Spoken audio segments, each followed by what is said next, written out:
आज हम बात करेंगे speed of light in medium. अब स्पीड को जनरली जब इसकी नेचर की बात की जाती है, यानी इसकी फितरत की बात की जाती है, तो हम बात करते हैं जी कि स्पीड ऑफ लाइट की डुअल नेचर है। ठीक है, अब इस पे हम ज्यादा जो है वो एक्सप्लेन नहीं करेंगे। डुअल से मुराद कि सम टाइम ये एक वेव की तरह एक्ट करती है, ठीक है, और सम टाइम जो है ये एक पार्टिकल की तरह बिहेव करती है। ठीक है, अब हम देखेंगे कि इसकी जो स्पीड के ऊपर क्या इफेक्ट पड़ता है। अब फर्ज करें अगर हम इसकी पार्टिकल नेचर को स्टडी करते हैं, पार्टिकल नेचर के तहत इसको देखते हैं, क्योंकि हमारे पास जो एक्चुअल टाइम में स्पीड ऑफ लाइट आती है, ठीक है, वो पार्टिकल नेचर से हम उसको बेहतर तरीके से अंडरस्टैंड कर सकते हैं। क्योंकि जब हम बात करते हैं जी speed of light in vacuum, यानी स्पीड ऑफ लाइट, मैं यहाँ पे मेंशन कर देता हूँ, speed of light in in vacuum, ठीक है, यहाँ पे कितनी है, हम जस्ट यहाँ पे वैल्यूज लिख लेते हैं। Speed of light in vacuum कितनी है, 3 इज इक्वल टू 3 × 10⁻⁸ मीटर पर सेकेंड। ठीक है, इसी तरह से अब हम और देखते हैं, और एक दो और देखते हैं स्पीड ऑफ लाइट, ठीक है, इन इन वाटर देख लेते हैं।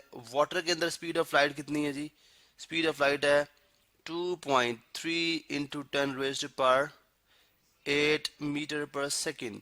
और इसी तरह से अगर स्पीड ऑफ लाइट, ये मैं जो जो जस्ट ये इक्वालिटी के ये साइन लगा रहा हूँ, इसका मतलब ये है कि स्पीड ऑफ लाइट सी बात, speed of light in water, speed of light इन अभी हम देखेंगे ग्लास। ठीक है, speed of light in glass, यानी शीशे के अंदर स्पीड ऑफ लाइट कितनी है, 2 × 10⁻⁸ मीटर पर सेकेंड। अब यहाँ पे एक बड़ा इंपॉर्टेंट जो एलिमेंट है वो ये है कि देखें स्पीड ऑफ लाइट जो है वैक्यूम में ज्यादा है, ठीक है, ऑलमोस्ट एयर में भी हम इसको इतना ही कंसिडर करते हैं। ठीक है, एयर में भी इसकी स्पीड ऑफ लाइट इतनी ही है, वैक्यूम और एयर में इतना कोई डिफरेंस नहीं है। इसी तरह से speed of light in water reduce हो जाती है 2.3, यानी 3 से 2.3 होगी, बाकी 10⁻⁸ है, यानी जो 10 वाला जो फैक्टर है वो सेम है। इसी तरह से जब ग्लास में है तो ग्लास में वाटर से और रिड्यूस हो जाएगी, 2 × 10⁻⁸ मीटर पर सेकेंड हो जाएगी। अब ये ऐसा डिफरेंस क्यों आ रहा है? फर्स्ट करने जी, जो लाइट है वो पार्टिकल्स की फॉर्म में, आपको पता है कि लाइट इस तरह कंप्रेशन और क्रस्ट और ट्रफ की फॉर्म में ट्रेवल करती है। ठीक है, और अगर हम सपोज करें तो बेसिकली ये पार्टिकल्स ही होते हैं जो इससे ट्रेवल कर रहे होते हैं। ठीक है, पार्टिकल्स ही हैं जो इससे ट्रेवल कर रहे हैं। अब आपको पता है कि सॉलिड के अंदर अगर मैं डिफरेंट कलर के अंदर यहाँ पे सेलेक्ट कर लूँ, चलें हम ऐसा कर लेते हैं, रेड कलर, येलो कलर ले लेते हैं। ठीक है, अब फर्ज करें ये है हमारे पास वैक्यूम और एयर। ठीक है, एयर और वैक्यूम।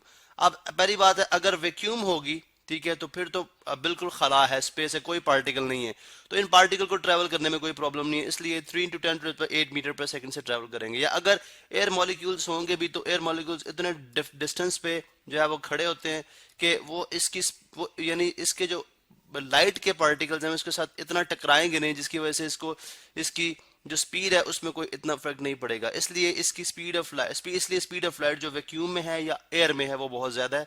इसी तरह से फिर वाटर में आ जाए, वाटर में आपको पता है comparative to solid, comparative to gas, liquid में जब आप आते हैं तो comparative to gas, water basically liquid है, इसके अंदर जो मॉलिक्यूल्स होते हैं वो थोड़े ज्यादा क्लोज होते हैं। ठीक है, कंपैरेटिव टू गैस। तो इसलिए जब लाइट के पार्टिकल्स इसमें से ट्रेवल करेंगे, ठीक है, लाइक दिस तरह से, ठीक है, इस तरह से जब उसमें ट्रेवल करेंगे तो उनको ज्यादा टकराव का सामना करना पड़ेगा, ज्यादा उनको जो है वो रेजिस्टेंस मिलेगा, ठीक है, रुकावट मिलेगी, जिसकी वजह से स्पीड ऑफ लाइट थोड़ी सी वाटर में क्या हो जाती है कंपैरेटिव टू वैक्यूम और एयर कम हो जाती है।